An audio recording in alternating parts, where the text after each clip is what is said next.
পাবনাবাসী, আপনি মনে করেন আপনার যে স্ত্রীর কারণে, যে ছেলে মেয়ের কারণে, মা বাবার কারণে দুনিয়ার জীবনে আপনি আকৃষ্ট হয়ে আখিরাত ভুলে বসে আছেন। বাস্তবতা হচ্ছে এইটা। এখন যদি আপনি এখনই বাড়ি না যেয়ে মরে যান, আপনাকে বাড়ি নিয়ে যাবে, হয়তো আজকে রাতটা পর্যন্ত রাখবে। তাও রাতের বেলা আপনার বউ, আপনার মা বাবা, আপনার ছেলে মেয়ে পাহারা একা দেবে না, বলবে না সিন আসবে আবার।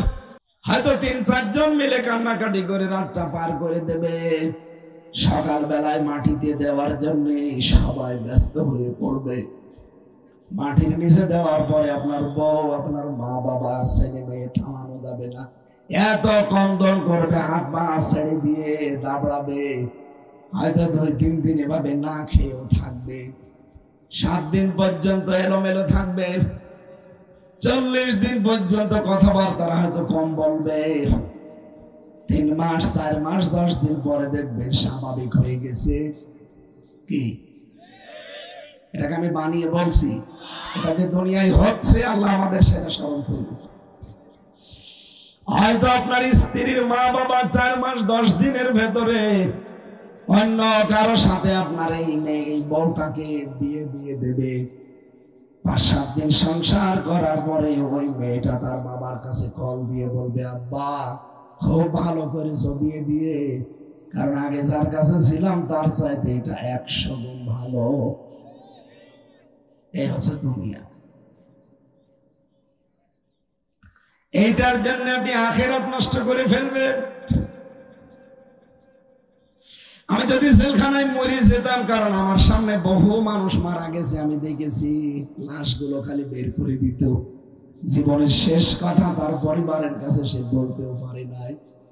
আমিও যদি মরে যেতাম, আমি তো 3 বছর যোগাযোগ বিচ্ছিন্ন ছিলাম, কারোর সাথে দেখাও নেই, কথাও নেই। আমি সে 7 মাস বয়সে গেছি আমার মেয়েটাকে রেখে, বের হলাম তখন 4 বছর বয়স। আমি জানিও না যে মেয়েটা কেমন হয়েছে দেখতে। এরপরে যদি সত্যি আমি মরে যেতাম, বলেন তো জীবনের শেষ কথাটা যে মেয়েকে, বউকে বলবো, বলতে পারতাম? চলে গেলাম, কি হতো?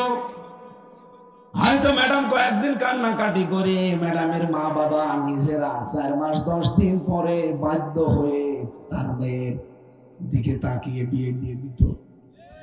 কি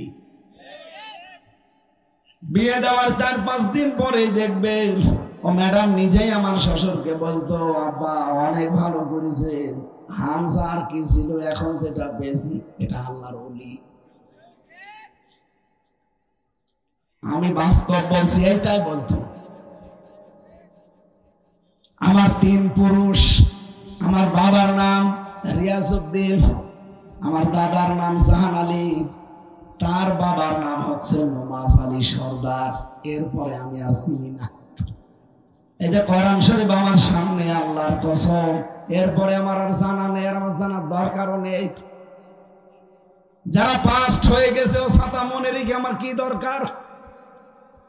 অথচ 3 পুরুষের পরে যিনি, এই নমাজ আলীর বাবাকে আমি যেহেতু জানি না, মনে করেন তার নাম গাছ আলী। এই লোকটা যদি এখন কুষ্টিয়ায় এসে বলে যে এই 2 তলা বাড়ি আমার, এই মেয়েটা আমি বানিয়েছিলাম, ওর দাঁত মুখ খুলে ফেলবে না? ভণ্ডামি করার জায়গা পান না। কিসের নমাজ আলীর বাপ আপনি? আমি তো নমাজ আলীকে চিনি না। কথা বলেন না কেন? এইটার নাম দুনিয়া। এটার নাম কি? এমনকি ওনারে যদি বলতে পারি যে মুরব্বী, আপনি বলছেন এটা আপনি নমাজ আলীর বাবা, আপনি এই ভেটা বানিয়েছিলেন, আপনার নামে নাকি এখনো দলিল পত্র খুঁজলে পাওয়া যাবে। আপনি জানো আজকের পর থেকে আমাদের এই কুষ্টিয়ার এই হালসা গ্রামে থাকবেন না, চলে যান। অথচ এই বিশাল সাম্রাজ্য কিন্তু সেই বানিয়েছিল। কি কথা বলে না কেন? আমার মনে হয় 100 বছর পরে যদি আমি আবার ফিরে আসি, যে বাড়ি আমি বানিয়েছি ওই বাড়িতে আমারে ওই সময় যারা বসবাস করবে তারাও আমারে ঢুকতে দেবে না। পাবনাবাসী, এইটাই আল্লাহ স্মরণ করিয়েছেন, ফালা তাগররুকুমুল ইয়াগরুরন্নাকুমুল হায়াতুদ দুনিয়া ওয়ালা ইয়াগরুরন্নাকুম বিল্লাহিল গারুর। হে পৃথিবীর মানুষেরা, দুনিয়ার জীবনটা যেন তোমাদেরকে ধোঁকায় ফেলে না রাখে। দুনিয়ার জীবন কিন্তু আমি আল্লাহ বলছি আসলে ধোঁকা। দেখতে দেখতে আমার 33 বছর পার হয়ে গেল, এখনো মনে হচ্ছে আমি সেই 7-8 বছরের বয়সে আছি। আর খুব বেশি হলো 33 বছর পার হয়ে গেলে আমার নবীর জীবনী আমারই পার হয়ে যাবে। কারণ নবীজি বেঁচে ছিলেন কয় বছর, আর আমার যদি এখনো 33 বছর হয় কত হবে? তাহলে নবীর হিসাবেও যদি আমি হায়াত পাই আর মাত্র 30 বছর বাঁচতে পারি, এরপরে তো আমার অবশ্যই যাওয়া লাগবে মাটির নিচে। যদি বাঁচতেও চায় ওই কুকুর শিকালের মতো বেঁচে থাকা লাগবে, কারণ মুরব্বী যারা আছে ওরা বেঁচে নেই, ও কুকুর শিকালের মতো বেশি আছে। 63-65 বছর পরে আর বেঁচে থাকা বলে না, ওটা মানুষ মরে যাওয়াই ভালো। কয়েকদিন আগে আমি নীলফামারী গিয়েছিলাম, কিশোরগঞ্জ একটা থানা আছে, যে দেখি বৃদ্ধাশ্রমে নিয়ে গেল। এইদিকে 25 জন বাবা, এইদিকে 25 জন মা, মুরব্বী সব বসে আছে। চোখের ভেতরে দেখি পানি টলমল টলমল করছে। দুইজনের সাথে কথা বললাম, একজন বলছে আমার ছেলে ডিসি, আর একজন বলছে আমার ছেলে আমেরিকায় থাকে। 3টা বছর আজ এখানে আমরা পড়ে আছি। একজনের বয়স মনে হয় 90 বছর হবে, আর একজনের 80 বছর তো হবে। এইরকম বয়সী মানুষ 3টা বছর আমার ছেলে ডিসি হওয়ার পরেও, আপনি ডিসি বসেন, এ পাবনা পুরা জেলা যিনি চালায় তিনি ডিসি। শুধু একটা থানা ভাঙ্গরা না, চাটমোহর না, ফরিদপুর না, পুরা জেলা মিলে ওই সেই ঈশ্বরদী থেকে শুরু করে ভাঙ্গুরা পুরা জেলাটা যিনি দায়িত্বে আছেন তার নাম ডিসি।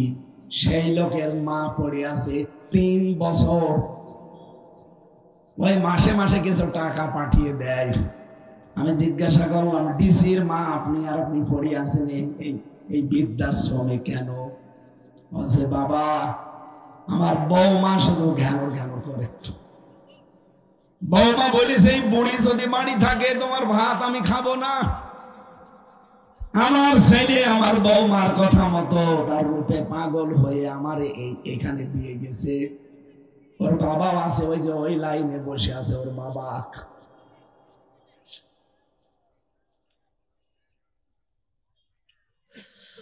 পৃথিবীর মানুষেরা এই জন্য 65-70 বছরের পরেও বেঁচে থাকা বলে না।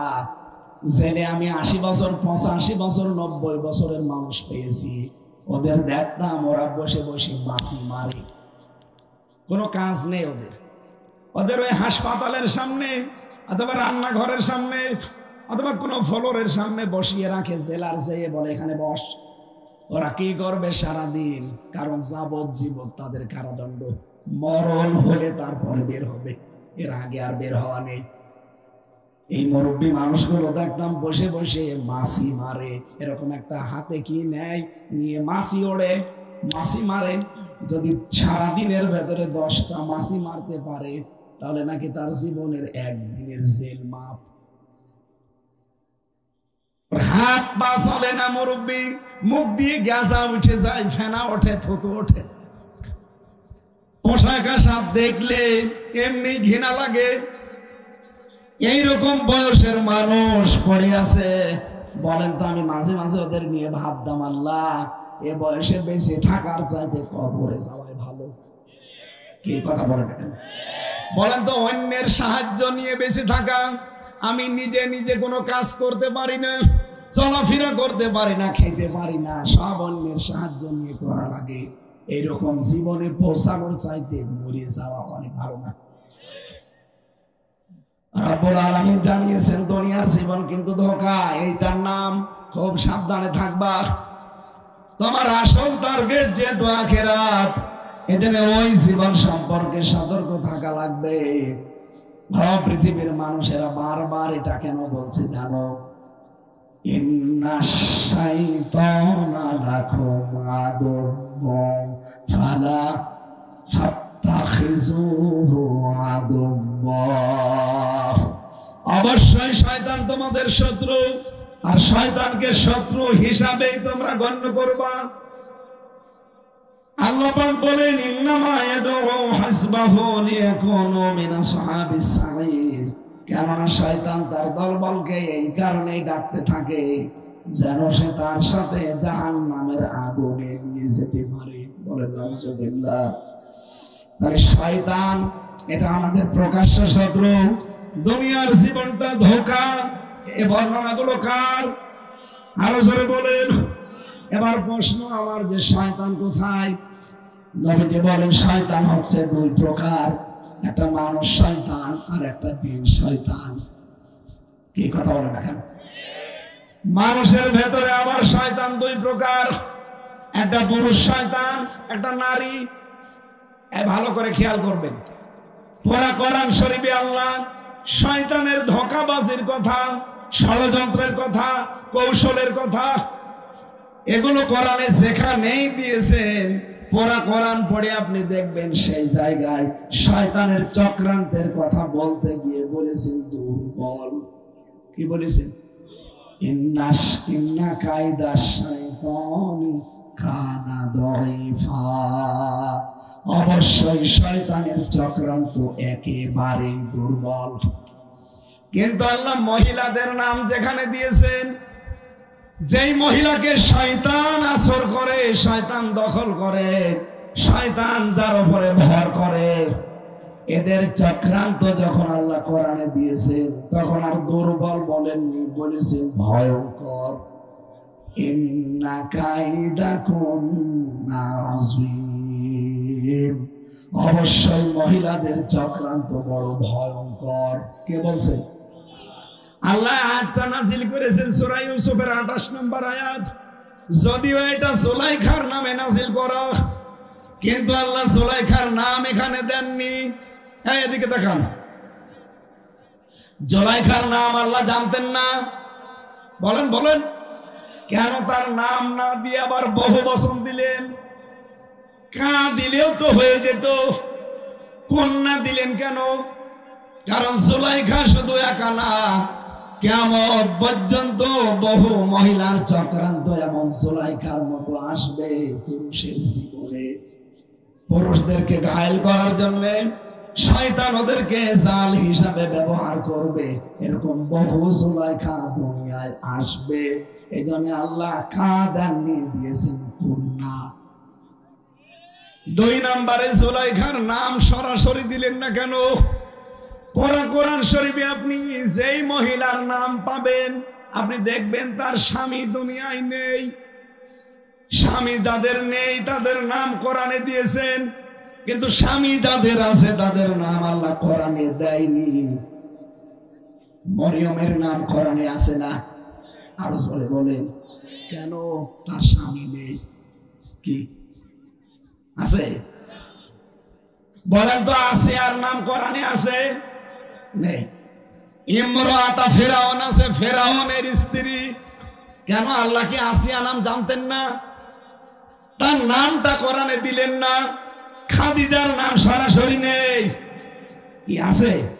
হযরতে আয়েশার নামে কোরআনে আয়াত নাযিল হয়েছে, কিন্তু আয়েশার নাম নেই। আছে? কেন নেই? একটাই কারণ, কারণ যাদের স্বামী আছে তাদের নাম আল্লাহ কোরআনে দেয়নি। পৃথিবী যে স্বামী যে কত বড় ছায়া মেয়েদের জন্য, এটা মেয়েরা অনেকে এখন টের পায় না। কোরআনে কারিমে আল্লাহ জানিয়েছেন আল্লাহ রাব্বুকা আল্লা তা'বুদু ইল্লা ইয়্যাহু ওয়া বিল ওয়ালিদাইনি ইহসানা। তোমার রবের পক্ষ থেকে আইন পাশ হয়ে গেছে, সিদ্ধান্ত হয়েছে, রায় দেওয়া হয়ে গেছে। কি সেটা? আমি আল্লাহ ছাড়া কারো ইবাদত করা যাবে না, আমি আল্লাহ ছাড়া কারো আইন মানা যাবে না, আর পিতা মাতা যাদের আছে তাদের সাথে ভালো ব্যবহার করা লাগবে। এটা শুনেছেন কোনদিন? বলেন বলেন। কি বুঝলেন এই আয়াত থেকে? এই যে আলেম বসে আছে এখানে, আল্লাহর আইন মানায়, আইন আয়াত অনুযায়ী কি আরো সরে বলে না? সবাই বলে মা বাবার আইন মানা না। হুজুর বসে আছেন এখানে, উনি তো কথা বলছেন। মাঝখানে আল্লাহ ওয়া দিয়েছেন, খেলা করার জন্য দিয়েছেন। আল্লাহর আইন মানা ফরজ, মা বাবার আইন মানা ফরজ না। মা বাবার সেবা করা, তাদের পেছনে খরচ করা ফরজ। এই কথা বলে না কেন? নাকি আমি বানিয়ে বলছি? কি চিন্তা ভাবনা করেন আপনি? আমার মাথার ভেতরে এসেছে আল্লাহ বাদে যদি কারো ইবাদত করা জায়েজ না হয়, এমনকি আল্লাহ তার নিজের পরে যাদের নাম দিলেন মা আর বাবা, সেই মা বাবার আইন মানা ফরজ না, তাদের সেবা করা ফরজ। তাহলে আপনি বলতে পারেন এই পৃথিবীতে আল্লাহ বাদে আর কার আইন মানা ফরজ হতে পারে? সুতরাং বাংলার মুসলমানেরা, ওমা ইউমিনু আকসারুহুম বিল্লাহি ইল্লা ওয়া হুম মুশরিকুন। বহু মানুষ এমন আছে তারা বলে আল্লাহ একজন আছে, বিশ্বাস করি। আল্লাহ বলেন না, এরা মুমিন না, এরা কিন্তু মুশরিক। সেই হিসাবে যারা আল্লাহর আইন বাদ দিয়ে এই বাংলাদেশে অন্য কারো আইন কায়েমের জন্য চেষ্টা করছেন, আপনি কিন্তু মুশরিক। এত সহজ উদাহরণ দেওয়ার পরও যারা বুঝতেছেন না, তার কপালে আর হেদায়েত নেই। 2 নম্বরে আল্লাহ মাফ করেনি এবং সামনে সাবে কদরও মাফ করবে না। যারা বিদ্বেষ রাখে, যারা হিংসুক। গরম আছে?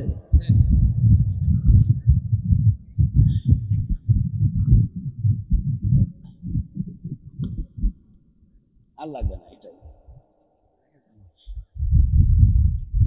শেষ করে ফেলেন, নষ্ট হবে। আপনি না খালে অন্য কাউকে দিতেন, ওটাও দিয়ে দেন কাউকে দিতেন। নষ্ট করো মানুষ।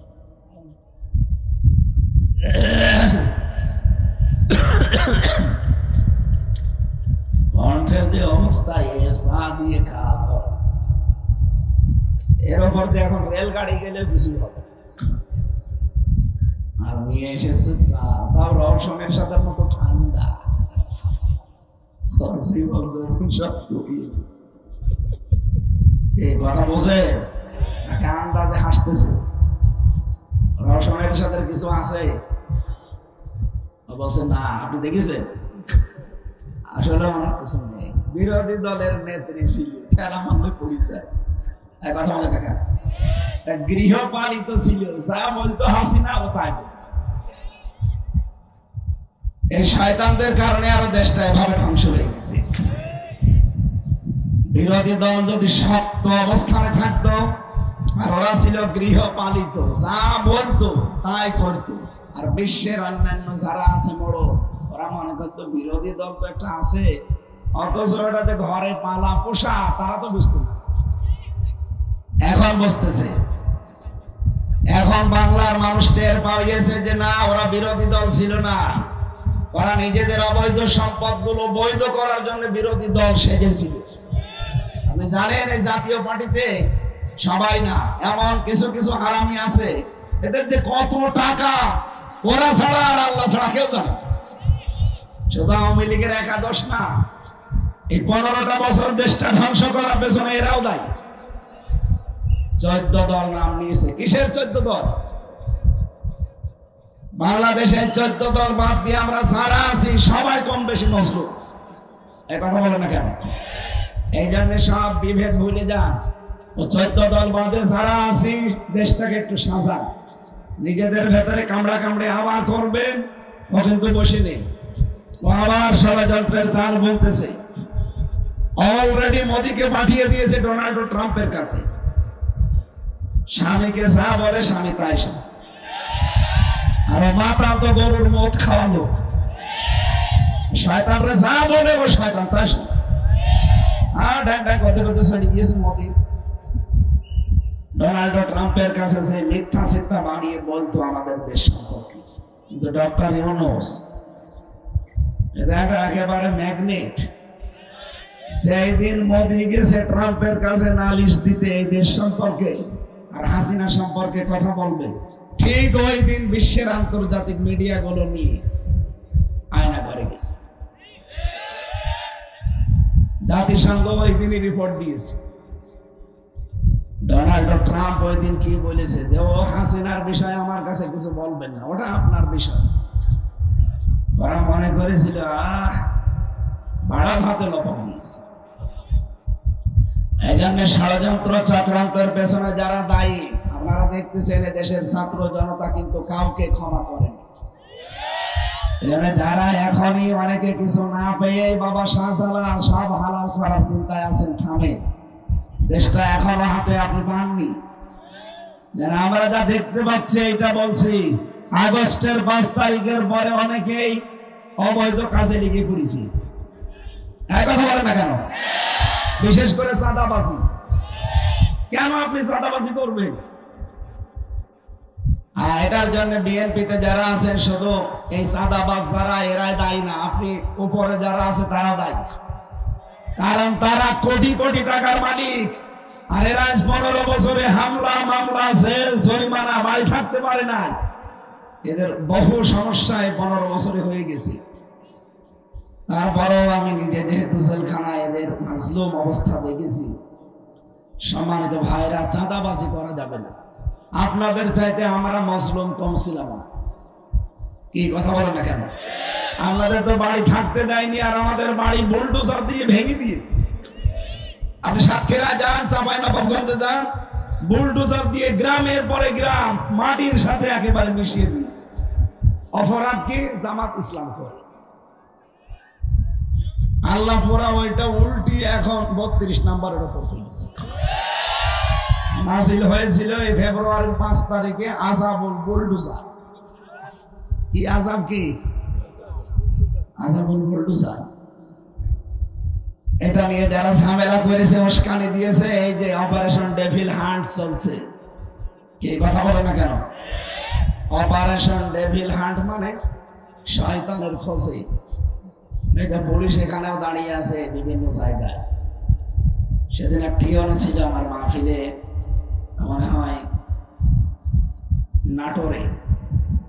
উনি বলছিল অপারেশন ডেভিল হান্ট আরম্ভ হয়েছে, যে কোনো সময় কিন্তু আমরা হানা দিতে পারি আপনার বাড়িতে। সুতরাং চাঁদাবাজ যারা, নেশাখোর যারা, বিশেষ করে যারা জুলুম করেন মানুষের উপরে, যারা খুনি, সাবধান। আর একবার যদি ওদের হাতে পড়েন না, এমন পিটানো পিটাবে পেছনে বান্দরের মতো লাল হয়ে যাবে। ওই যে গোপালগঞ্জে কয়েকদিন আগে পিটিয়েছিল, দেখেননি? ওই সময় সন্তান গোপালগঞ্জ থেকে কেউ ঢাকায় আসবে, বাসে যদি আসে, বসে আসলে 300 টাকা, দাঁড়িয়ে আসলে 1000 টাকা। মানে বসার কায়দা রাখে নাই। এই জন্য কারো উস্কানিতে সামনে পা দেওয়া যাবে না ভাই, খুব সাবধানে থাকা লাগবে। আল্লাহ যেহেতু হিংসুক, যারা হিংসার বশবর্তী হয়ে মানুষের জীবন নষ্ট করে দেয়, এদেরকে মাফ করে নাই। আমরা যেন হিংসার বশবর্তী হয়ে কারো জীবন নষ্ট করি না। আর যতটুকু করেছে আপনি অতটুকু করতে পারেন। এই দেশে যাদের উপরে হিংসা করেছিল, দেখেন তাদের জীবনটা হাসিনা নষ্ট করে দিয়েছে। এটা আমার জীবন থেকে 3 বছর কেড়ে নিল। কি করে? হিংসা। এক কথা বলেন না কেন? তাছাড়া কি কি অপরাধ আমার বলেন? আমার মাত্র 33 বছর বয়স, আমি কি করতে পারি? আমি আপনার মেয়ের দিকে কোনোদিন তাকিয়েছি? আর আপনার জামাই এর সাথে তাকানো যায়? ওর জামাই ওরে বাদ দিয়ে দিয়েছে, ওর দিকে তাকিয়ে আমি করবো কি? বলেন, যে মহিলা তার জামাইয়ের সাথে টিকতে পারে না, ওর দিকে তাকালে আমার চোখের পাওয়ার নষ্ট হবে না? অনেকে আবার পরিমণের দিকে তাকায় না। পরিমণের 5টা স্বামী পাল্টিয়েছে, আরো বড় শয়তান। মাঝে মাঝে শয়তানের সাথে আমি কোর্টে যেতাম, 3 নম্বরে, আমি 4 নম্বরে। যে আমাদের রাখতো এই সামনাসামনি। ও শয়তান তো আমার চেনে, কারণ এর আগেই তো মোবাইলে দেখেছি। আর হাতের উপরে কি যেন আঁকিয়ে রাখে, তাকানো যায় না, কারণ সামনে এখানে একটা লোহার ব্যারিকেড, এদিকে আমরা এদিকে ওরা। লজ্জা শরম দুনিয়াতে আসলে কিছু নেই, কোনো লজ্জা নেই। এত বড় একটা অপমান হইলো, তারপরও কোনো শোষণ আছে শয়তানের ভেতরে? দিন যত চায় আরো বেলিল্লাপনা বেহায়াপনা আরো বাড়ে। 32 নাম্বার ভাঙা নিয়ে শয়তান মহিলা একটা মন্তব্য দিয়েছে, না আল্লাহর ওলির বাড়ি ভাঙা ঠিক হয়। আল্লাহর ওলি, এই পৃথিবীতে যত অবৈধ জায়গা আছে, এই পৃথিবীতে যত অবৈধ মানুষ আছে, এই পৃথিবীতে 257টা রাষ্ট্রের সবচাইতে ঘৃণিত মানুষ 1 নাম্বার এখন হাসিনার নাম। আপনি আন্তর্জাতিক রিপোর্ট দেখেন, এই 3 দিন আগের রিপোর্ট বলছি, তাম দুনিয়ায় 257টা দেশ, প্রত্যেক দেশে একজন করে শাসক আছে। নিকৃষ্ট মানুষের তালিকায় 1ম নাম্বারে হাসিনা, 2 নাম্বারে নাম এসেছে সিরিয়ার প্রেসিডেন্ট বাশার আল আসাদ। এরকম আমি 100 জনের নাম দেখলাম। কি কপাল আমাদের, বলেন। একটা নিকৃষ্ট মানুষ তাম দুনিয়ার ভেতরে, এই মহিলার নাম। তাও দুনিয়ায় মানুষের জরিপ করা, আল্লাহর জরিপে কি হবে বলেন তো? সূরা শূরা 25 নাম্বার পারা 6 নাম্বার পৃষ্ঠা 13 নাম্বার লাইনের 42 নাম্বার আয়াতে আছে, ইন্নামাস সাবিলু আলাল্লাযিনা ইয়াযলিমুনা নাস। আল্লাহ পাক বলেন, আমি নিজে মামলা দায়ের করব তাদের বিরুদ্ধে যারা মানুষ হয়ে মানুষের উপরে জুলুম করেছে। এই 15.5 বছরে যে জুলুম হয়েছে দেশের জনগণের উপর, এটা ওয়াজ করা লাগবে। বলেন বলেন, আমরা কম বেশি সবাই ভিকটিম। কত মানুষ এখানে বসে আছে, এই 15 বছর বাড়ি থাকতে পারে নাই, গাছতলায় বাসতলায় গোরস্থানে গিয়েছিল। কথা বলেন, ভালো মানুষ কিচ্ছু জানে না, এরকম মানুষ ঘরে ঘুমিয়ে আছে, ঘুম থেকে উঠে দেখছে থানা হাজতে, কি গো আমি এখানে গাছ কেটেছিস কখন? স্বপ্নে। বেশি বলছি, এরকম বাংলাদেশে ছিল না? আরে ভাই, আমার নিজেরটাও তো এরকম, আমি নিজে তো ভিকটিম। কারটা বলবো? আমার নিজেরটা বলছি। আমারে দিয়েছে আনসারুল্লাহ বাংলা টিমের প্রধান, ও সাথে যে কি আমি জানি না, অথচ এই মিথ্যা মামলা দিয়ে 3 বছর ওরা ফাঁসির কন্ডেন ছেলে আমার জীবনটা শেষ করে দিয়েছে। যতটুকু জুলুম আমার উপরে হয়েছে, আমার উপরে যারা আছে তাদের উপরে তো আরো 100 ভাগ। এই যে ব্যারিস্টার আরমান, আয়না ঘরে 8 বছর এক ঘরের ভেতরে হাত পা বাঁধা ছিল পুরি। গত কয়েকদিন আগে উনি টকশোতে বলছিলেন, যত মানুষ শুনেছে দেখলাম সব বছর নয় উনি কাঁদতেছে যে মানুষ এত নিচে নামতে পারে ক্ষমতার জন্য। আমরা চাই আগামীতে যারা আসবে কিয়ামত পর্যন্ত বাংলাদেশে যেন কোনো আয়না ঘর আর তৈরি না হয়। কারা কারা চান দেখি? লিল্লাহি তাকবীর।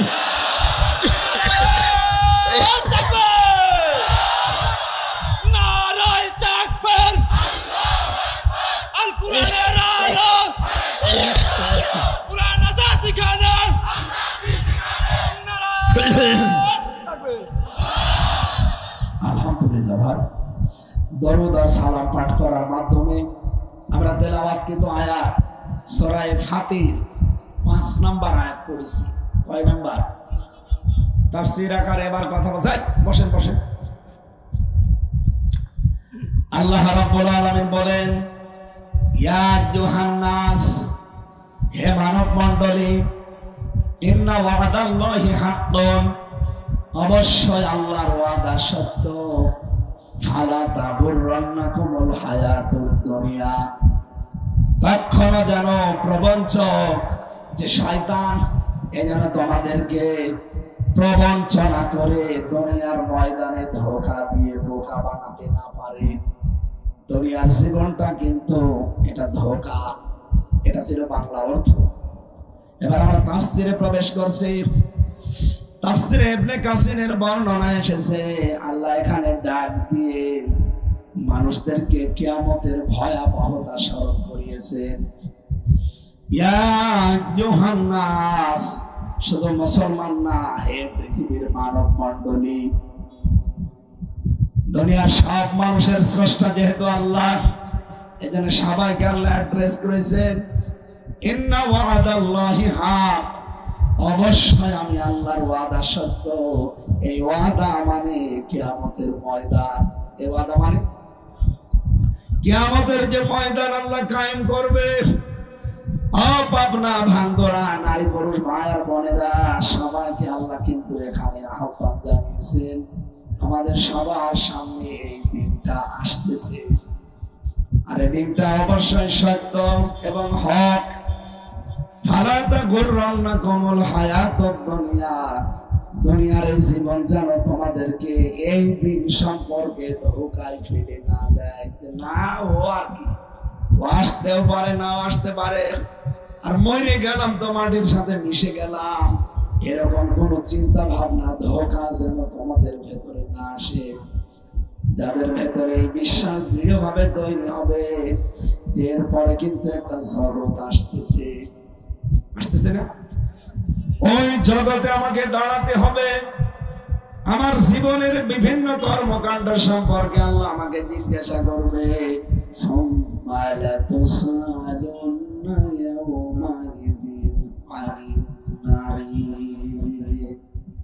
এটা সবাই, আমার ভাইরা,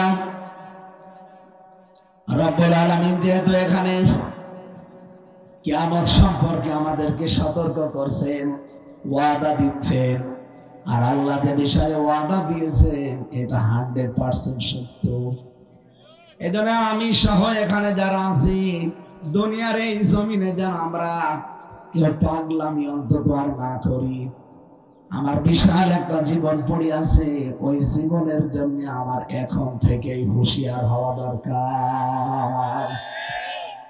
আমি মাঝে মাঝে আমার জীবন নিয়ে ভাবি, বিশেষ করে জেলখানার এই 3টা বছর আরো বেশি পেয়েছি। পাবনাবাসী, আপনি মনে করেন বসেন, বললাম এখানে আমি নামাজ পড়ে তারপরে যাবেন।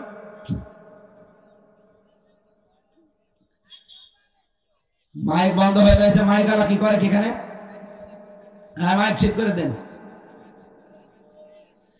আপনার যে স্ত্রীর কারণে, যে ছেলে মেয়ের কারণে, মা বাবার কারণে দুনিয়ার জীবনে আপনি আকৃষ্ট হয়ে আখিরাত ভুলে বসে আছেন, বাস্তবতা হচ্ছে এইটা।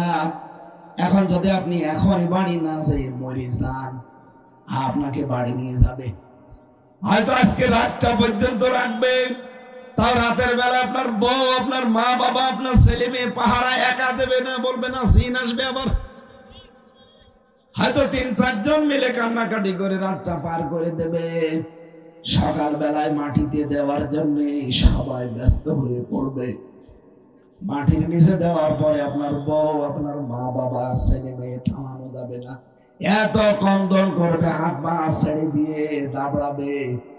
হয়তো 2-3 দিন এভাবে না খেয়েও থাকবে, 7 দিন পর্যন্ত এলোমেলো থাকবে, 40 দিন পর্যন্ত কথাবার্তা হয়তো কম বলবে। 3 মাস, 4 মাস, 10 দিন পরে দেখবেন স্বাভাবিক হয়ে গেছে। কি এটাকে আমি বানিয়ে বলছি? এটা যে দুনিয়ায় হচ্ছে, আল্লাহ আমাদের সেটা স্মরণ করে দিয়েছে। হয়তো আপনার স্ত্রীর মা বাবা 4 মাস 10 দিনের ভেতরে অন্য কারো সাথে আপনার এই মেয়ে, এই বউটাকে বিয়ে দিয়ে দেবে। 5-7 দিন সংসার করার পরে ওই মেয়েটা তার বাবার কাছে কল দিয়ে বলবে, আব্বা খুব ভালো করেছো বিয়ে দিয়ে, কারণ আগে যার কাছে ছিলাম তার চাইতে এটা 100 গুণ ভালো। এই হচ্ছে দুনিয়া। এইটার জন্য আপনি আখিরাত নষ্ট করে ফেলবেন।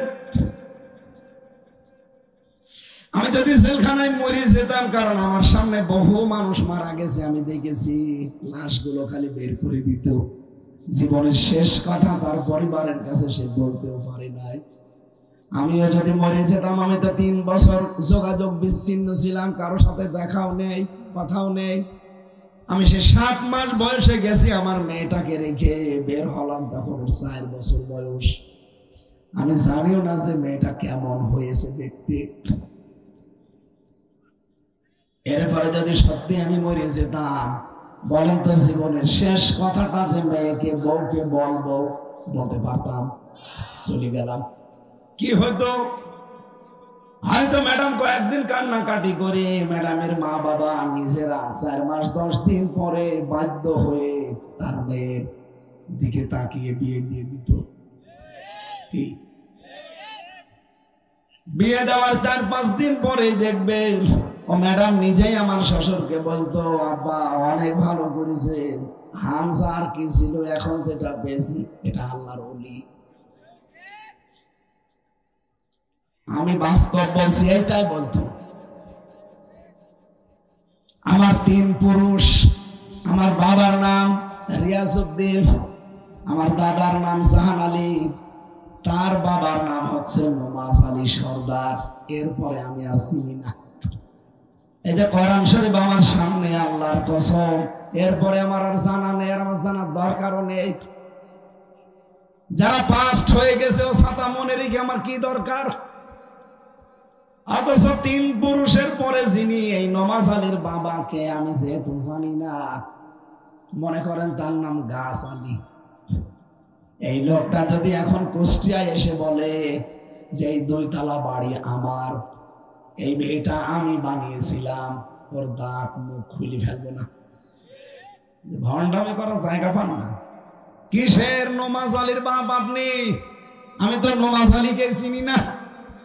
কথা বলেন না কেন? এইটার নাম দুনিয়া, এটার নাম কি? এমনকি ওনারে যদি বলতে পারি যে মুরব্বী, আপনি বলছেন এটা আপনি নমাজ আলীর বাবা, আপনি এই ভেটা বানিয়েছিলেন, আপনার নামে নাকি এখনো দলিল পত্র খুঁজলে পাওয়া যাবে, আপনি যেন আজকের পর থেকে আমাদের এই কুষ্টিয়ার এই হালসা গ্রামে থাকবেন না, চলে যান। অথচ এই বিশাল সাম্রাজ্য কিন্তু সেই বানিয়েছিল। এই কথা বলে না কেন? আমার মনে হয় 100 বছর পরে যদি আমি আবার ফিরে আসি, যে বাড়ি আমি বানিয়েছি ওই বাড়িতে আমারে ওই সময় যারা বসবাস করবে তারাও আমারে ঢুকতে দেবে না। পাবনাবাসী এইটাই আল্লাহ স্মরণ করিয়েছেন, ফালা তাগরুন্নাকুমুল হায়াতুদ দুনিয়া ওয়ালা ইয়াগুরুন্নাকুম বিল্লাহিল গারুর। এ পৃথিবীর মানুষেরা, দুনিয়ার জীবনটা যেন তোমাদেরকে ধোঁকায় ফেলে না রাখে। দুনিয়ার জীবন কিন্তু আমি আল্লাহ বলছি আসলে ধোঁকা। দেখতে দেখতে আমার 33 বছর পার হয়ে গেল, এখনো মনে হচ্ছে আমি সেই 7-8 বছরের বয়সে আছি। আর খুব বেশি হলো 33 বছর পার হয়ে গেলে আমার নবীর জীবনী আমারই পার হয়ে যাবে। কারণ নবীজি বেঁচে ছিলেন কয় বছর? আর আমার যদি এখনো 33 বছর হয়, কত হবে? তাহলে নবীর হিসাবেও যদি আমি হায়াত পাই আর মাত্র 30 বছর বাঁচতে পারি, এরপরে তো আমার অবশ্যই যাওয়া লাগবে মাটির নিচে। যদি বাঁচতেও চায় ওই কুকুর শিকালের মতো বেঁচে থাকা লাগবে, কারণ মুরব্বী যারা আছে ওরা বেঁচে নেই, ও কুকুর শিকালের মতো বেশি আছে। 63-65 বছর পরে আর বেঁচে থাকা বলে না, ওটা মানুষ মরে যাওয়াই ভালো। কয়েকদিন আগে আমি নীলফামারী গিয়েছিলাম, কিশোরগঞ্জ একটা থানা আছে, যে দেখি বৃদ্ধাশ্রমে নিয়ে গেল। এইদিকে 25 জন বাবা, এইদিকে 25 জন মা, মুরব্বী সব বসে আছে। চোখের ভেতরে দেখি পানি টলমল টলমল করছে। 2 জনের সাথে কথা বললাম। একজন বলছে আমার ছেলে ডিসি, আর একজন বলছে আমার ছেলে আমেরিকায় থাকে। 3টা বছর আজ এখানে আমরা পড়ে আছি। একজনের বয়স মনে হয় 90 বছর হবে, আর একজনের 80 বছর তো হবে। এইরকম বয়সী মানুষ।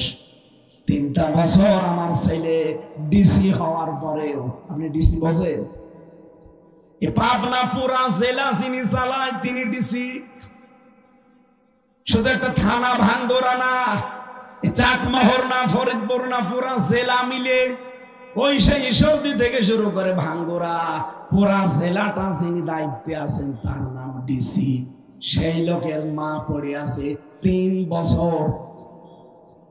ওই মাসে মাসে কিছু টাকা পাঠিয়ে দেয়। আমি জিজ্ঞাসা করলাম, ডিসির মা আপনি আর আপনি পড়ে আছেন এই বৃদ্ধাশ্রমে কেন? বলছে, বাবা আমার বৌমা শুধু ঘ্যানো ঘ্যানো করে। বৌমা বলেছে, এই বুড়ি যদি বাড়ি থাকে তোমার ভাত আমি খাবো না। আমার ছেলে আমার বৌমার কথা মতো তার রূপে পাগল হয়ে আমার এখানে দিয়ে গেছে। ওর বাবা আছে ওই যে ওই লাইনে বসে আছে ওর বাবা।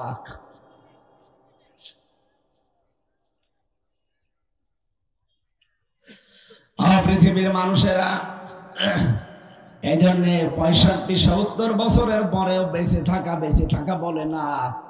জেলে আমি 80 বছর 85 বছর 90 বছরের মানুষ পেয়েছি। ওদের দেখতাম ওরা বসে বসে মাছি মারে, কোনো কাজ নেই ওদের ওই হাসপাতালের সামনে অথবা রান্নাঘরের সামনে অথবা কোনো ফ্লোরের সামনে বসিয়ে রাখে জেলার, যেয়ে বলে এখানে বস। ওরা কি করবে সারাদিন? কারণ যাবজ্জীবন তাদের কারাদণ্ড। মরণ হলে তারপরে বের হবে, এর আগে আর বের হওয়া নেই। এই মুরব্বী মানুষগুলো দেখলাম বসে বসে মাছি মারে। এরকম একটা হাতে কি নেয়, নিয়ে মাছি ওড়ে, মাছি মারে। যদি সারাদিনের ভেতরে 10টা মাছি মারতে পারে তাহলে নাকি তার জীবনের 1 দিনের জেল মাপ।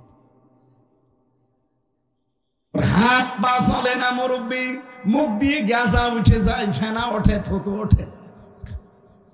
পোশাক আশাক দেখলে এমনি ঘৃণা লাগে। এইরকম বয়সের মানুষ পড়ে আছে। বলেন তো, আমি মাঝে মাঝে ওদের নিয়ে ভাবতাম, আল্লাহ এ বয়সে বেঁচে থাকার চাইতে কবরে যাওয়াই ভালো। কি কথা বলেন না কেন? বলেন তো, অন্যের সাহায্য নিয়ে বেঁচে থাকা। আমি নিজে নিজে কোনো কাজ করতে পারি না, চলাফেরা করতে পারি না, খেতে পারি না, সব অন্যের সাহায্য নিয়ে করা লাগে। এইরকম জীবনে পৌঁছানোর চাইতে মরে যাওয়া অনেক ভালো না। রব্বুল আলামিন জানিয়েছেন দুনিয়ার জীবন কিন্তু ধোঁকা, এইটার নাম খুব সাবধানে থাকবা। তোমার আসল টার্গেট যেহেতু আখিরাত, এজন্য ওই জীবন সম্পর্কে সতর্ক থাকা লাগবে। পৃথিবীর মানুষেরা বারবার এটা কেন বলছে জানো? ইন্নাশ শাইতানা লাকুম আদুও্বুন ফালা ফাত্তাখিযুহু আদুওয়া। অবশ্যই শয়তান তোমাদের শত্রু, আর শয়তানকে শত্রু হিসাবেই তোমরা গণ্য করবা। আল্লাহ পাক বলেন, ইন্নামা ইয়াদউ হাসবাহু লিয়াকুনু মিন আসহাবিস সাঈর। কেননা শয়তান তার দলবলকে এই কারণেই ডাকতে থাকে যেন সে তার সাথে জাহান্নামের আগুনে নিয়ে যেতে পারে। বলেন নাউযুবিল্লাহ। তাই শয়তান এটা আমাদের প্রকাশ্য শত্রু। দুনিয়ার জীবনটা ধোঁকা। এই বর্ণনাগুলো কার? আরো জোরে বলেন। এবার প্রশ্ন আমার, যে শয়তান কোথায়? নবীজি বলেন শয়তান হচ্ছে 2 প্রকার, একটা মানুষ শয়তান আর একটা জিন শয়তান। কি কথা বলেন এখন? মানুষের ভেতরে আবার শয়তান 2 প্রকার, একটা পুরুষ শয়তান, একটা নারী। ভালো করে খেয়াল করবেন। পুরা কোরআন শরীফে আল্লাহ শয়তানের ধোঁকাবাজির কথা, ষড়যন্ত্রের কথা, কৌশলের কথা, এগুলো কোরআনে যেখানেই দিয়েছেন, পুরা কোরআন পড়ে আপনি দেখবেন সেই জায়গায় শয়তানের চক্রান্তের কথা বলতে গিয়ে বলেছেন দুর্বল। কি বলেছেন? ইন্না কায়দাশ শাইতানি কানা দাঈফা। অবশ্যই শয়তানের চক্রান্ত একেবারেই দুর্বল। কিন্তু আল্লাহ মহিলাদের নাম যেখানে দিয়েছেন, যেই মহিলাকে শয়তান আসর করে, শয়তান দখল করে, শয়তান যার উপরে ভর করে, এদের চক্রান্ত যখন আল্লাহ কোরআনে দিয়েছেন তখন আর দুর্বল বলেননি, বলেছেন ভয়ঙ্কর। ইন্না কাইদাকুন্না আযীম। অবশ্যই মহিলাদের চক্রান্ত বড় ভয়ঙ্কর। কে বলছে? আল্লাহ আয়াতটা নাজিল করেছেন সূরা ইউসুফের 28 নম্বর আয়াত। যদিও এটা জুলাইখার নামে নাজিল করা, কিন্তু আল্লাহ জুলাইখার নাম এখানে দেননি। এদিকে দেখান, জুলাইখার নাম আল্লাহ জানতেন না? বলেন বলেন, কেন তার নাম না দিয়ে আবার বহু বচন দিলেন? কা দিলেও তো হয়ে যেত, কন্যা দিলেন কেন? কারণ জুলাইখা শুধু একা না, কিয়ামত পর্যন্ত বহু মহিলার চক্রান্ত এমন জুলাইখার মতো আসবে পুরুষের জীবনে। পুরুষদেরকে ঘায়েল করার জন্য শয়তান ওদেরকে জাল হিসাবে ব্যবহার করবে। এরকম বহু জুলাইখা দুনিয়ায় আসবে। এই জন্য আল্লাহ কাদান্নি দিয়েছেন কন্যা। 2 নম্বরে জুলাইখার নাম সরাসরি দিলেন না কেন? কোরআন শরীফে আপনি যেই মহিলার নাম পাবেন, আপনি দেখবেন তার স্বামী দুনিয়ায় নেই। স্বামী যাদের নেই তাদের নাম কোরআনে দিয়েছেন, কিন্তু স্বামী যাদের আছে তাদের নাম আল্লাহ কোরআনে দেয়নি। মরিয়মের নাম কোরআনে আছে না? আরো জোরে বলেন, কেন? তার স্বামী নেই। কি আছে? বলেন তো, আসিয়ার নাম কোরআনে আছে? নেই। ইমরাতা ফিরাউন আছে, ফিরাউনের স্ত্রী। কেন? আল্লাহ কি আসিয়া নাম জানতেন না? তার নামটা কোরআনে দিলেন না। খাদিজার নাম সরাসরি নেই। কি আছে? হযরতে আয়েশার নামে কোরআনে আয়াত নাযিল হয়েছে, কিন্তু আয়েশার নাম নেই। আছে? কেন নেই? একটাই কারণ যাদের স্বামী আছে তাদের নাম আল্লাহ কোরআনে দেয়নি। পৃথিবীতে স্বামী যে কত বড় ছায়া মেয়েদের জন্য, এটা মেয়েরা অনেকে এখন টের পায় না। মা বোনেরা, স্বামীকে গুরুত্ব দেওয়া লাগবে। অনেক মেয়েরা বলতে পারে, আপনি নিজের স্বামী তো, এই জন্য নিজের দিকে টেনে বলছেন না। আমি নিজের স্বামী এই জন্য বলছি না। এই পৃথিবীতে আল্লাহ নিজে নবীকে জানিয়েছেন, আল্লাহর পরে যদি সেজদা দেওয়া জায়েজ থাকতো, তাহলে মেয়েদেরকে কানের কাছে মুখ নিয়ে গোপনে বলতাম যে স্বামীদেরকে সেজদা করো। কারণ অধিকাংশ মেয়েরা নবীজি মেরাজে জাহান্নামে দেখেছেন স্বামীর নাফরমানি করার কারণে। আর এটা বাংলাদেশে এখন বেশি হচ্ছে। স্বামীকে কিছু মনেই করে না, অথচ নামাজ পড়ে, রোজা রাখে, কালো বোরকা পরে। নামাজ পড়া, রোজা রাখা, কালো বোরকা পড়লে কি মনে গেছি? না। স্বামীর মনে যদি সত্যি আপনি জায়েজ কোনো কারণে দুঃখ দিয়ে থাকেন, আল্লাহর কসম আপনার জানাজা পড়াও জায়েজ নেই। হযরতে ফাতেমাকে মাঝে মাঝেই বলতেন নবীজি, ও মেয়ে ফাতেমা, তুমি আমার কলিজার চাইতেও দামি আমার কাছে। দুনিয়াতে আমার আন্ডারে যতদিন ছিলে আমি তোমাকে সবই দিয়েছি, কম বেশি। আজকে একটা নতুন পৃথিবীতে পাঠালাম আলীর কাছে। সাবধান, আমার জামাই আলী যদি দুনিয়ার কোন কারণে তোমার উপরে সঙ্গত কারণে রাগ করে থাকে, নারাজ হয়ে যায়, আর এই অবস্থায় যদি তোমার মরণ হয়, আমি নবী তোমার বাবা হয়ে বলছি, তোমার জানাজায় আমি যাব না।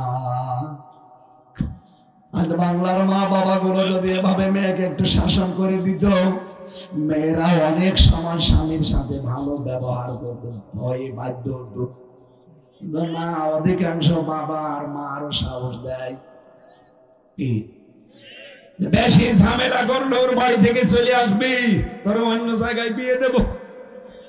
এরকম মা বাবা নেই? আপনার মেয়েকে কয় জায়গায় বিয়ে দেবেন?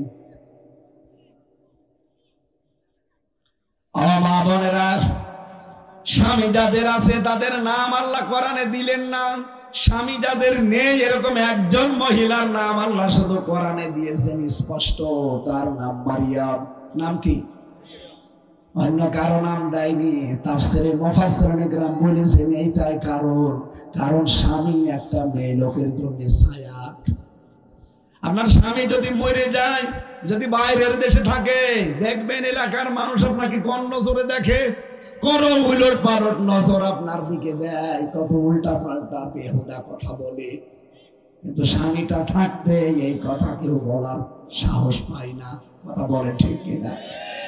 স্বামীর গুরুত্ব দেওয়া লাগবে। আমি আপনাকে বাঁচাতে চাই ও মা বোনেরা, আল্লাহর কসম আমি আপনাকে বাঁচাতে চাই। একটা স্ত্রী যদি মরে যায় এখন, আর স্বামী যদি মন থেকে বলে, আপনারা যাই বলেন আমার বউ কিন্তু আমার মতো ছিল, আল্লাহর কসম নবীজি বলেন ওই মহিলা জান্নাতি। এখানে যারা স্বামী বসে আছেন, মন থেকে বলেন তো আপনার বউ আপনার কাছে 100% পারফেক্ট? কেউ বলছে না। সম্মানিত মা বোনেরা, আমি আওয়াজ শুনে বুঝে ফেলেছি এলাকায় কোন স্বামী তার বড় করে রাজি না। আজকে আবার বাড়ি গেলে খাবার বন্ধ করে দিয়েন না। আমি হাজারো মহিলার খবর জানি, এই মেয়ে লোকরা নিজের মা বাবার সাথে যে আচরণ করে, শ্বশুর শাশুড়ির সাথে তার 100%-এর 1% আচরণ করে না। অথচ স্বামীদের মন যদি আপনি পেতে চান, এই এদিকে তাকান, এই যে কোরআন শরীফ আমার সামনে, আমি এটা মাথায় নিয়ে বলতে পারি, যত স্বামী এখানে বসে আছে প্রতিটা স্বামীর পক্ষ নিয়ে আমি বলতে পারি, সত্যি যদি কোন স্ত্রী তার স্বামীর মন পেতে চায়, তাহলে তার উচিত হবে তার স্বামীর মা বাবার সাথে নিজের মা বাবার মতো আচরণ করা। এটা আমরা চাই না। কারা কারা চান? স্বামীরা হাত তোলেন তো। হ্যাঁ, মিডিয়া ওইদিকে ঘোরাও। স্বামী কার কার কোনটা ওর বউরা দেখিনি, অন্তত আচরণ জানে এখন ভালো করে। আলহামদুলিল্লাহ। পারিবারিক জীবনে আজ অশান্তি কম বেশি আমাদের আছে না? সে পীর সাহেব বলেন, ইমাম সাহেব বলেন, হুজুর বলেন, খেজুর বলেন, আর সাধারণ পাবলিক বলেন, সবার বাড়িতে এরকম ছোট মনের বউ আছে না? আপনার মন এত ছোট কেন? আপনি তো ভালোই বোরকা পরে বেড়ান, মনে হচ্ছে দেখতে রাবিয়া বসরি, আর মনের অবস্থা একেবারে বিড়ালের পেছনের মতো কালো। বলেন, আপনার মনটা উদার করতে পারেন না? আপনার কারণে আজ অনেকগুলো সন্তান তার মা বাবাকে বৃদ্ধাশ্রমে রেখে আসে, বাড়ি থেকে তাড়িয়ে দেয়, আলাদা করে দেয়, বলে বড় ছেলের আন্ডারে দিয়ে দাও ওদের। কেন? ওটা বড় ছেলে, আপনি কি? হ্যাঁ, আমি বেশি বললাম? একটা মা তার মায়ের পেটের ভেতরে 8টা 10টা 15 20টা সন্তান রাখতে পারে, অথচ 15 20টা ছেলে মেয়ে একটা মাকে রাখতে পারে না, পালাপালি করে খাওয়ায়। এটা মানুষেরা? কোনদিন তো এই মা আপনাকে পালাপালি করে পেটে নেয়নি। এতটুকু একটা পেটে 22টা সন্তান আমি নিজে দেখেছি, 22টা ছেলে, অথচ মেয়ের মুরব্বী হয়ে গেছে মা আর বাবা, 22টা ছেলে এক একজনকে 7 দিন করে ভাগাভাগি করে নিস। কেন? আরো কাড়াকাড়ি করা লাগবে, কারণ মা বাবা যার সাথে থাকবে তার অভাব আল্লাহ দূর করে দেবে না। অনেক শাশুড়ি আবার একটু ঝামেলা আছে, এগুলো জল্লাদ। নিজের মেয়ে ভুল করলে মাফ করে দেয়, আর অন্যের মেয়ে এসেছে বাড়িতে যদি একটু কিছু করে ছেলের কানে কানে তুলে দেয়। এটা মা না, এটা শাশুড়ি না, এটা একটা ডাইনি। এরকম ডাইনি শাশুড়ি কার আছে? এই মেয়েরা হাত তোলেন তো। মেয়ে লোকটা হাত তুলবে। শাশুড়ি যারা বসে আছেন, খালি নামাজ পড়া, রোজা রাখা আর তসবিহ টিপায় জান্নাত না। এই যার মেয়েটা আপনার বাড়িতে এসেছে, এই মেয়েটাকে নিজের মেয়ের মতো মনে করা লাগবে। নিজের মেয়ে কাজ জানে না, শিখিয়ে দেয়, ভুল করলে মাফ করে দেয়। আর অন্যের একটা নতুন মেয়ে এসেছে, খালি কথা কথা ভুল ধরে। পারিবারিক জীবনটা আজ আমাদের জান্নাত হওয়ার কথা, অথচ পুরাটা জাহান্নাম হয়ে গেছে। এরকম অশান্তিতে আমরা আছি না? আল্লাহ বলেন, শয়তান, মেয়ে শয়তান যার উপরে ভর করে, তার পরিবার থেকে রাষ্ট্র পর্যন্ত পুরাটা ধ্বংস করে দেয়। দেখেন, এই পরিবারে যেই মহিলার উপরে শয়তান ভর করেছে, ওই স্বামীর জীবন শেষ। যেই সমাজের নেতৃত্বে মহিলারা আছে, ওই স্বামীর সমাজটা শেষ। যে রাষ্ট্রে মহিলা শয়তান বসেছিল, রাষ্ট্র শেষ। আল্লাহ আমাদেরকে হাতে ধরে বাঁচিয়েছে। সামনে আমরা যেন কোনো মহিলাকে আর এই চেয়ারে বসতে না দেখি, কারণ নবীজির হাদিস, ওই জাতি কখনো সফল হতে পারে না যেই জাতির নেতৃত্বে কোনো মহিলা আছে। সুতরাং আগামী থেকে নেতা হবে পুরুষ না মহিলা? আরো জোরে বলেন। কোন মহিলা আমাদের সামনে আসতে পারবে না। এটা আমার বানানো না, কোরআনের নির্দেশ। সূরা নিসা 34 নম্বর আয়াত। আর রিজালু কাওয়ামুনা আলান নিসা, পুরুষরা হবে নেতা আর মেয়ে লোক হবে তার আজ্ঞাবহ। না, এখন বউগুলো রাজমিস্ত্রির, আমরা যুগাইনি। আমরা সামনে আশা করছি এই 54 বছরে দেশটা দাঁড়িয়ে যায়নি এই কারণে, কারণ 54 বছরে অধিকাংশ সময় দেশ চালিয়েছে কারা? আমরা আমাদের পরিবার থেকে রাষ্ট্র পর্যন্ত দায়িত্ব দিতে চাই মেয়েদের না পুরুষদের? মেয়েদের চক্রান্ত, আল্লাহ বলছেন এটা কত বড় ভয়ঙ্কর। আসিম দিলাম, আসিম। যারা আরবি বোঝে জিজ্ঞাসা করেন কত ভয়ঙ্কর শব্দ এটা। আসিম অনেক বড় শব্দ, আল্লাহ নিজের নাম লাগিয়ে দিয়েছে। মেয়েদের চক্রান্তর কুল কিনারা নেই। ওই যে জুলাইখা একটা নবীর নামে জেনার তহমত পর্যন্ত দিয়েছিল। বলেন বলেন, কত নিচে নামলে একজন নবী নিষ্পাপ, তার নামে জেনার তহমত দিয়ে তারা 10 বছর জেল খাটিয়েছে। আমাদের দেশের এইটারও মাথার উপরে শয়তান ভর করেছিল। ও আল্লামা সাইদির মতো আলেমকে 13 বছর জেলখানায় রেখেছে। শেষের মামলা দিয়েছিল ধর্ষণের মামলা। যেই মহিলাকে সাজিয়ে নিয়ে এসেছে, অ্যাডভোকেট তাজুল ইসলাম জিজ্ঞাসা করছে, এই মেয়ে, মাওলানা সাইদি তোমাকে ধর্ষণ করেছে? বলছে জি হ্যাঁ। তোমার জন্ম তারিখ কত, কত সালে তোমার জন্ম? বলছে 1975 সালে। ধর্ষণ করেছে কত সালে? বলছে 1971 সালে। অ্যাডভোকেট তাজুল ইসলাম বলেছিল, মাননীয় আদালত এই পয়েন্টটা লেখেন, এর জন্ম 75-এ, ওরে ধর্ষণ করেছে 71-এ। এইটা কি রুহের জগতে? ওই দিনই তো মামলা ঢিসমিস হয়ে যাওয়ার কথা। অথচ ওই মহিলা শয়তান হিংসার বশবর্তী হয়ে, রাগের বশবর্তী হয়ে ওনার জীবনটাই নষ্ট করে দিল। শেষে একেবারে শেষের দিকে সেই ইমাম আবু হানিফার মতো ষড়যন্ত্র করে চিকিৎসার নাম দিয়ে ইনজেকশন দিয়ে মেরে ফেলল। যদি লোকটা আজ বেঁচে থাকতো, আমার সাথে দেখা হয়েছিল, শেষের 10 মিনিট আমার মাথায় হাত দিয়ে বলছিল, হামজা যদি বাইরে যেতে পারো, আমি যেতে পারবো কিনা জানি না, যদি বাইরে যেতে পারো অন্তত মানুষকে বলবা কোরআনের কথা বলতে জীবনে কোনোদিন পিছপা হয়নি। তোমাকেও আদেশ দিয়ে গেলাম, কোনোদিন কোরআনের হক কথা বলতে পিছপা হবে না। লোকটা আজ বিদায় নিয়েছে। যদি বেঁচে থাকতো বাংলাদেশে, আজকে এই পাবনা দারুল আমান ট্রাস্টে আসতো। আমার মনে হয় এই 6 মাস 11 দিন হয়ে গেল দেশটা স্বাধীন হয়েছে। এই 6 মাস 10 দিনও যদি বাইরে থাকতে পারতো, প্রতিদিন অন্তত হাজার হাজার মানুষ কোরআন শুনে পরিবর্তন হতো। হিংসার বশবর্তী হয়ে তাকে মেরে ফেললেন। কি কষ্ট করেছে জেলখানায়। 13টা বছর এক ঘরের ভেতরে ফাঁসির কন্টেম ছেলে আপনি আটকিয়ে রেখেছিলেন। এই জন্য মেয়েদের চক্রান্ত কিন্তু ভয়ঙ্কর। পরিবার থেকে শুরু হয় আন্তর্জাতিক জীবন পর্যন্ত। আল্লাহ তুমি আমাদেরকে মেয়েদের চক্রান্ত, এটা যেহেতু শয়তানের চক্রান্ত, আল্লাহ যেন আমাদের বাঁচান, বলেন আমিন।